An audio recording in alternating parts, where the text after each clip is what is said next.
Hey guys, this is Pastor Caleb here with Calvary Chapel Fullerton. I hope you're having a great day. We're doing our Going Deeper section here where we talk a little bit about some of the questions that we're going to be looking at in our small groups this week. And remember, these come from Sunday morning's message. So if you didn't get to hear Sunday morning's message, we were looking at the church in Laodicea. This is the last of Jesus's letters to the 7 churches in the book of Revelation. Now this church we call the lukewarm church. This is the church where Jesus said, man, I wish you were either hot or cold, but man, you're making my stomach sick. And we talked about how hot and cold isn't a matter of those that are on fire and those that weren't. We were talking about a usefulness.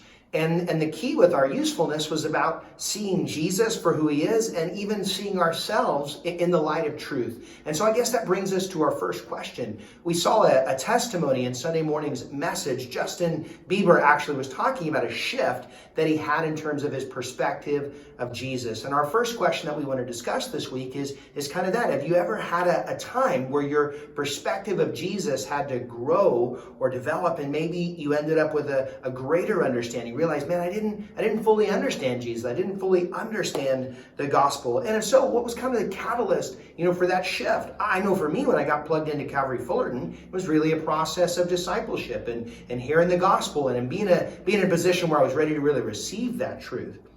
The other thing that we want to look at is, when we've had a new in-depth understanding of Jesus and the gospel, one of the things that we saw maybe in the Laodicean church is they had maybe what you and I would call a cultural Christianity. It was a Christianity that fit the box of the culture. It didn't ruffle any feathers. It didn't, really make anybody feel uncomfortable or, feel like we were being in their face. And I think even in today's culture, talked about the rappers that, wear all the bling and got their cross, and looking at maybe what is a difference between what we would consider on fire Christianity, someone that has a correct view of Jesus and the gospel, versus what does it maybe look like to be a cultural Christian, a Christian in name only, just maybe because I grew up this way, or I'm a part of this particular church, or I just have some of these ideas about Jesus, but maybe not actually a biblical idea about Jesus.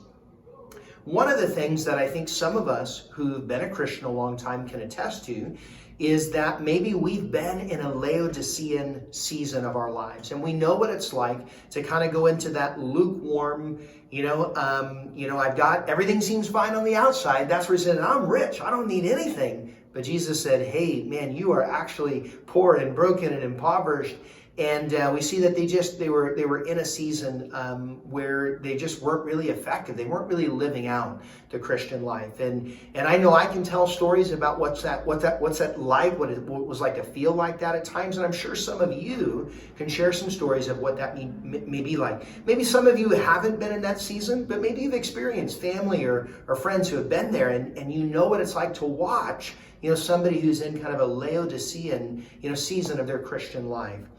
Now, one thing we can all share about, though, Jesus said to this church, and I love that each church he still cared for and had a word for him, but he said, behold, I stand at the door and knock. And the idea is I'm going to keep knocking. And we talked about this idea of God pursuing, God knocking, God wanting to come in and have a relationship with us. And I think for most of us, there comes a point in our Christian life where we can say, I remember what it was like to feel like God was pursuing me. He was wanting to get my attention. And this is what it was like. This was kind of a new, deeper understanding, a deeper, level of my walk with Jesus. So that's a great thing to kind of talk about, is what was it like when you really sensed Jesus was pounding, pursuing, knocking on the door, wanting to get your attention. And then Jesus, as he was talking to this Laodicean church, he was saying, look, I want you to come to me and buy from me gold refined in the fire. He was talking about wanting to give them clothes to cover their nakedness and salve for their eyes. This is the amazing thing about the gospel. We realize Jesus isn't trying to keep something from us. He actually wants to give us so much more. It really is at the heart of what, our heart really does desire and need. And this is a great place for us to talk about what are some of those things that we have received received is we've gotten a clear understanding of the gospel, a clear understanding of Jesus in our lives. Maybe it was really our identity, our sense of security, our sense of purpose and forgiveness. And we all have received so many things from the gospel, our church family, etc. What about you? If you were making a list of maybe 3 to 5 things that you have received, now really looking back at what Jesus has done as your life, what would be on that list? What could you share with others to say it really wasn't about giving a whole bunch of stuff up? I really gained so much more.